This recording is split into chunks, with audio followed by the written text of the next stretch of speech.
হিমেল হাওয়ায় বদলে যাচ্ছে সরিষার ফুল। এ যেন হলদে রাঙ্গা দিগন্ত জোড়া ফসলের মাঠ।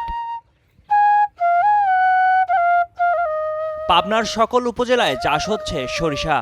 সরিষা ফুল থেকে গুনগুন শব্দে মধু আহরণ করছে মৌমাছিরা। ক্ষেতের মাঝে মধুর বাক্স বসিয়ে মধু সংগ্রহ করছেন মৌচাষিরা। দীর্ঘদিন আমি ব্যবসা করতেছি, মধু উৎপাদন আমার ভালো আছে। চাক আপনার মনে করবেন আমার 800 চাক আছে, 100 বক্স আসতে আমি চাক ভাঙি হইলে আপনার 8 দিন 7 দিন একটা চাকেতে হাফ কেজির মধু আসে। আমরা শুধু সিজনে এখানে সরিষা ফুলের মধু আহরণ করি।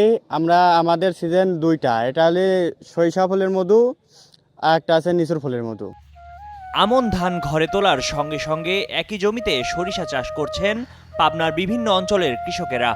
এখন পর্যন্ত আবহাওয়া অনুকূলে থাকায় ভালো ফলনের আশা করছেন সংশ্লিষ্টরা।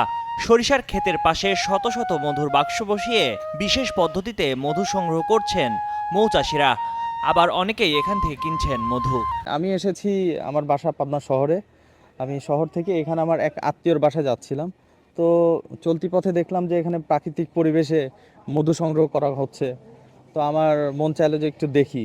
আমি এসে দেখলাম যে এখানে সম্পূর্ণ প্রাকৃতিক উপায় এখানে মধু সংরক্ষণ করে ওনারা বিক্রি করছেন। প্রাকৃতিকভাবে মধু উৎপন্ন হচ্ছে, এসে দেখলাম, দেখে ভালো লাগলো, কিছু নেওয়ার চিন্তা ভাবনা করছি আর কি। আমাদের সামনে এই মধুগুলা দিচ্ছে, যার কারণে মধুগুলা এখান থেকেই নেওয়া হয়। আমি প্রত্যেক বছর এখান থেকেই মধু নেই। কৃষি কর্মকর্তারা বলছেন এবছর লক্ষ্যমাত্রার চেয়েও বেশি জমিতে সরিষা আবাদ করা হয়েছে।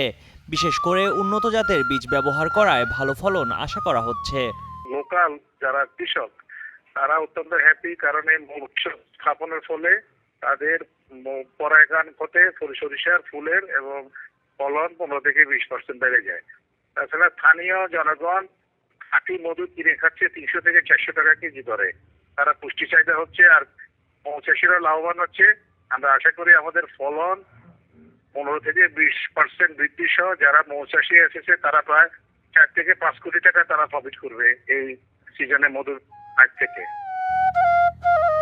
পাবনা জেলায় এবছর 44,890 হেক্টর জমিতে সরিষা আবাদ করেছেন কৃষকরা। সরিষার পাশাপাশি এখান থেকে 1 লাখ কেজি মধু সংগ্রহ হবে বলে জানান কৃষি সম্প্রসারণ অধিদপ্তর।